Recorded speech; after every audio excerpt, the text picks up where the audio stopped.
So be warned, everyone, you have some very tough choices ahead of you when it comes to your character build in Hogwarts Legacy. You only get a finite amount of skill points to invest between several trees.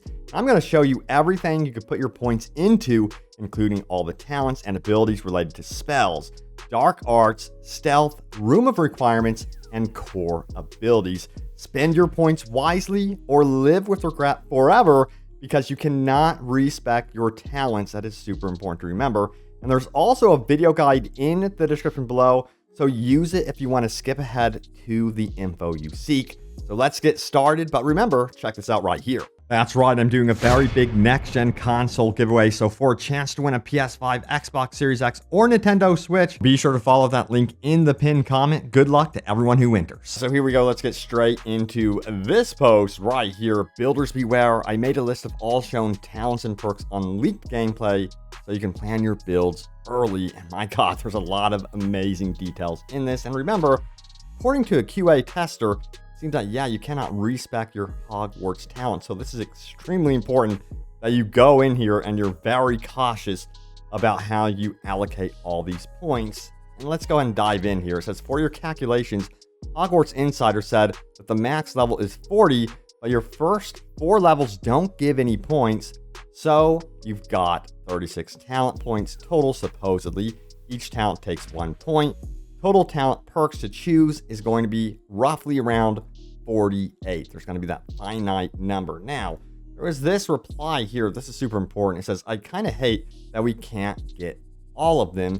And the reply from the original poster is same. But furthermore, let's get into the important bit here. It says, unless we can, there are only 12-point difference. Maybe you get an extra point or 2 for other actions activities.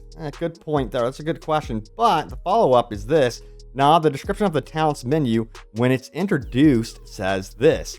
Talent points may only be spent once, so the number of talents you acquire will be limited. So there you have it. It is going to be limited to that finite number. Now, also, we have dark arts look pretty much mandatory for the highest power builds.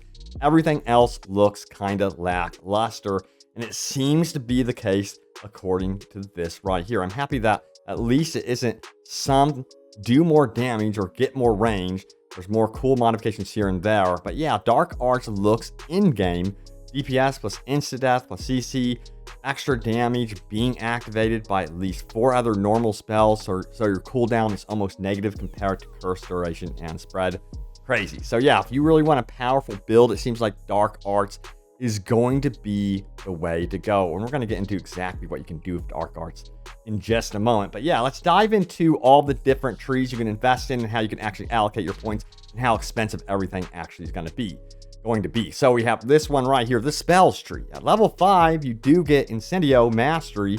Casting Incendio unleashes a ring of flame around you. Accio Mastery says this. Enemies near a target summoned by Accio, I believe it is, are also pulled to you. Hopefully I'm pronouncing that right. Levioso Mastery says enemies near a target levitated by Leviosi are also levitated. So that's really cool, but it does get better and better as we go. Now it says Defendo Mastery. Defendo casts Slice through impacted enemies to strike additional targets. Depulso Mastery, casting a Depulso, releases an additional blast directly around you. Confrango Mastery says this, it impacts produce fiery bolts that seek enemy targets. That sounds really cool. That's one I'm probably going to go with. But yeah, what about level 16? What happens when you get to that point? We get some interesting things that happen. It says, Glacius Mastery says, striking an enemy frozen by Glacius Blast, damaging shards outward from the target. Also, we have Descendo Mastery. A Descendo Slam creates a damaging shockwave around your target. And then Bombarda Mastery. Bombarda causes an explosive blast with a massive area of effect. So a lot of stuff dedicated to crowd control within the spells realm, I guess you would say. Now, level 22 also gets interesting. We have this, Transformation Mastery. Enemies struck with the transformation spell transform into explosive objects. most likely causing damage to enemies around them as well. That's something that's really cool. But what happens if you want to go into dark arts? Let's take a look at what's so special about dark arts, because it seems to be a big discussion. Dark arts tree. At level 5, we get Stunning Curse. Stupefy has the same effect as a curse to enemies. Cursed enemies take increased damage. So essentially you could start kind of like stacking here in a way. Blood Curse, dealing damage to a cursed target, inflicts damage to all cursed targets. So you can see how powerful this is actually getting here. Furthermore, we have Disarming Curse. Expelliarmus has the same effect as a curse to enemies. Cursed enemies take increased damage. Now, Flipendo has the same effect as a curse to enemies. Cursed enemies take increased damage. You can see how important it is going to be with dark arts. In my opinion, if you go into dark arts, that type of skill tree, you're going to want to go, it looks like, pretty much all in to dark arts if you want to take full advantage of it. And of course, yeah, you can go ahead and be a jack of all trades, but I think going all in on one tree over another is gonna be somewhat important in this game in some ways. Now we have level 16, Slowing Curse. Arresto Momentum has the same effect as a curse to enemies. Cursed enemies take increased damage. Now, Enduring Curse, a curse effect remains on an enemy for a longer period of time. So yeah, increasing that curse duration is going to be extremely important in the dark arts category.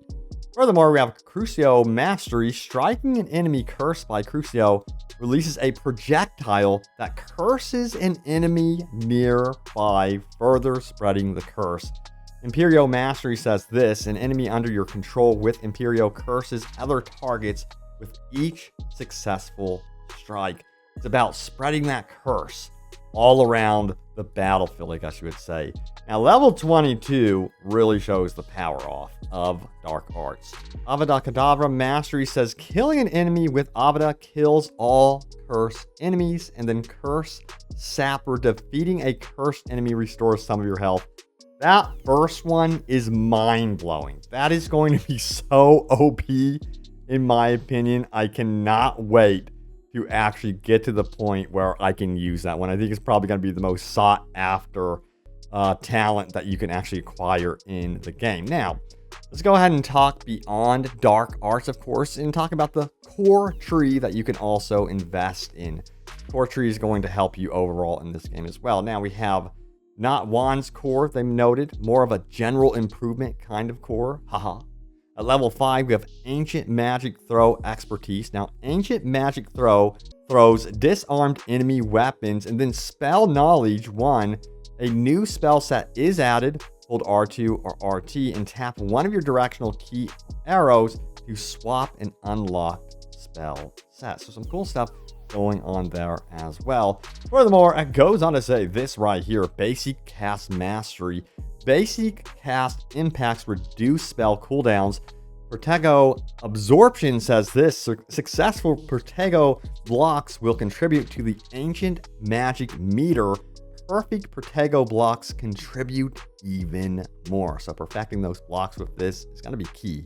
Swift. Holding down dodge allows you to vanish quickly and reappear nearby. Note, it's that dodge where you turn into light and do a whole dash, which was shown in the trailer. So that's actually how you can acquire that one right there, for an additional way to move around the battlefield and, of course, traverse the world.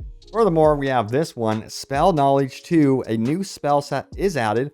Hold R2 and RT and tap one of your directional key arrows to swap an unlocked spell set. And then we have Wiggenweld Potency 1. Wiggenweld heals you to a greater effect as well. So you can increase your healing effect in the game. If you kind of want to, I guess you would say, act like a tank of sorts. Now, at level 16, things get interesting with your core abilities. Revelio Mastery says, increases the range of Revelio. Furthermore, we have Spell Knowledge 3. A new spell set is once again added, so you can see how much spells you can actually have on the battlefield. And then Basic Cast Airborne Absorption. Basic Cast impacts on airborne enemies contributes more to the Ancient Magic meter. If you really want to invest in that sort of thing, you do have that option. Now, Protego expertise says blocking a spell with perfect Protego will send 2 projectiles back at enemies, and then evasion absorption says successfully evading an unblockable attack with dodge contributes to the ancient magic meter. Then Stupefy Mastery, enemies struck with Stupefy remain stunned for a longer period of time. I think that's going to be pretty critical for a lot of us. Wicked Willed Potency, again, you can actually heal once again to a greater effect. I always go for increased healing. That's just how I play. I like survivability when I'm playing these type of games. Furthermore, we have level 22, Protego Mastery. Perfect Protego releases a damaging blast that breaks enemy shields. So that's a great way to knock down those shields. Stupefy Expertise. Stupefy deals direct damage on impact. Nice. Now, what about stealth? That's a great question. At level 5, we've got some interesting things in the stealth tree going on. Sense of Secrecy 1. Enemy's ability to detect you is reduced. And furthermore, Human Demiguise says this allows you to sprint while using Disillusionment. So, that's also really cool right there. Furthermore, we have level 16 and level 22 for stealth. So what's going on there? Sense of Secrecy number 2. Enemy's ability to detect you is reduced. So you can see how you kind of play this as a stealth game. Now, level 22, we have Petrificus Totalis Mastery. Petrificus Totalis emanates an area of effect that can impact nearby enemies. So, yes, it's one of those ways of stealthily actually interacting with your enemy and still maintaining your stealth. So that's going to be cool for, having more options with stealth. Now, what about Room of Requirements? They very much said it's work in progress with the information that they're building for us, but they do know how much perks per level are going to be here. We have 3 for level 5, 2 for level 16, and 3 more for level 22. Then we also have something called Focus Potion Potency.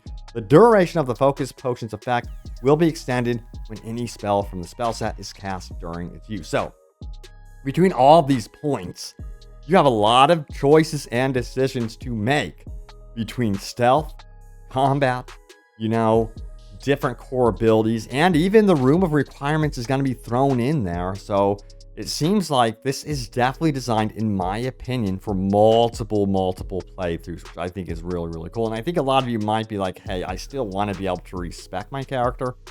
So perhaps that will come down the road as an update. That's my assumption, that WB Games would most likely allow some sort of respec system. We'll have to wait and find out what happens there. And that's right, it is time for your top comments. Remember to leave a comment down below. It could end up right here in a future video. And by the way, check this out right here, a reminder. That's right, I'm doing a very big next-gen console giveaway. So for a chance to win a PS5, Xbox Series X, or Nintendo Switch, be sure to follow that link in the pinned comment. Good luck to everyone who enters. So my most recent video was about this one right here, Hogwarts Legacy. I was not expecting this news today. Insane new gameplay info. Check it out. If you missed it, a bunch of brand new details about combat, the open world, so much stuff, bosses, and that sort of thing. Let's get into what you guys had to say about this. Michael goes on to say this: personally, I hope they do a DLC for the Tri-Wizard Cup. Dude, that would be amazing. They already have everything in place to make that happen. They have, of course, the foundation for that. I personally would not be surprised at all if there was some sort of announcement months later after the game releases that, hey, we're doing something special with the Tri-Wizard Cup, or some sort of storyline related to Quidditch. That'd be very cool. Now, Omar says this: well, you don't need to stand on roofs or balconies to enjoy the view. You can fly by broom or mount, so you can enjoy the whole map from a height you want. Smiley face. Good point. That's also true. I sometimes like to be able to roam around on balconies and things like that. But yeah, the views in this game, as you can see clearly here, are stunning. So it's really no big deal at all. Clara says this: I'm super happy we'll be able to sit. I know it sounds silly, but the thought of seeing one of those big comfy armchairs next to the fireplace in my common room and not being able to sit there would have taken away a lot of the coziness. And I do wonder if the developers sat down and played Cyberpunk, or one of the developers was familiar with what was going on with Cyberpunk, because one of the biggest complaints I have seen, and it is surprising, is the ability not to sit. Out of all the features, one that keeps being brought up is, God, I just wish I could sit down like you can do in Skyrim. And I totally get it. After playing Cyberpunk, there are so many times where I'm playing that game and I'm like, oh man, I just wish I could sit down right now. It's just a natural thing. So yeah, I'm so glad that you can also just chill and relax in Hogwarts and enjoy yourself by sitting down. Now, Chris says this, would love to see a system with our owls where we can send items we find to friends that we may not need, but know a buddy would benefit from. This would be very, very cool. But I have a feeling, I just know someone would find out some way to exploit this system. But yeah, it'd be cool if owls were used more regularly in the game. Maybe perhaps to even deliver messages to friends or companions. Or, someone that you can't reach. Perhaps they're guarded or something like that. Send an owl over, enemies and try to communicate with them in that manner. That would be cool, at least in my opinion. Now, we have this one right here from a classic gamer who says, I can't wait for combat with the combo building. The Dark Arena is calling my name. Hufflepuff Duelist coming up. Hell yes, I cannot wait to dive into these arenas and really test my combat skills. One game that I love and adore when it comes to arenas is, guess what? God of War Ragnarok and, the God of War franchise. So for me to hear that there's arenas in this game makes me so happy because I do spend quite a bit of time practicing combat, different builds, and that sort of thing. Now, Sean Seam says this, most games I played other than Elden Ring, I go for a balanced difficulty experience my first playthrough. I'm really excited to go straight into the hardest difficulty for this game. Whoa, he's going straight for that, I guess you would say, Souls experience with Hogwarts Legacy. Let me know if you're going to be the same way or if you're going to go for a more balanced experience. My opinion about difficulty, by the way, to each their own. Whatever you enjoy with your games, I'm not going to judge you. If you put it all the way on the lowest difficulty on super easy, if you love that and you enjoy that because you've had a stressful day at work or college and your brain is fried and that's how you play games, that's how you play games and enjoy them, because some people just want to relax and chill, And then we have this one from Jerry T87 who says, it's beginning to look more and more like they're going to hit this one out of the park. I agree. Everything that I'm seeing so far is looking superb. And again, I've stated in videos that I don't expect it to be perfect. Yeah, so far it's looking great. Now, Donald says this, I love the idea of mods that you fully experience the full 7 years of Hogwarts, but they'll have to do that in chapters because even on PCs, that's a lot of data. Quidditch, I believe, will come eventually through an update or DLC. I mean, it is the primary sport of the wizarding world and is something we have all wanted to try. Wizard's Chess is another thing I hope we will get access to either through an update, DLC, or mods. I've waited over 20 years for a game like this, and I cannot wait to dive into this world. But I'm also trying to control my expectations because we all know how game development works. But this was created by fans of this universe, so high expectations can be understood. But try to keep a level head so you can enjoy this game no matter what. And remember, this is my opinion. I do believe that this is going to be a new franchise, and there's going to be room for improvement. This is our first outing with Hogwarts Legacy. I think there's going to be Hogwarts Legacy 2. So keep your feedback going. Play the game, and if you want something added, post it on the forums, post it in my comments, because I strongly believe the developers will be in tune for what they want to add next, even through DLC. But there it is, the latest happenings around Hogwarts Legacy. I'll keep you guys up to date. We are so close also to the review embargo, which is going to be on the 6th, and then of course we're going to be getting the early access period on the 7th, so you're going to be seeing tons of gameplay. And yeah, everyone else is going to be getting the game on February 10th as well. Then if you know the New Zealand trick for Xbox, you can actually start playing the game on February 6th. Dang. All right, so yeah, man, my clock just hit midnight February 5th, so I'm realizing how close this actually is. Super hyped over here. But thank you so much for watching. Stay tuned for more, and I will see you all next time. Take care.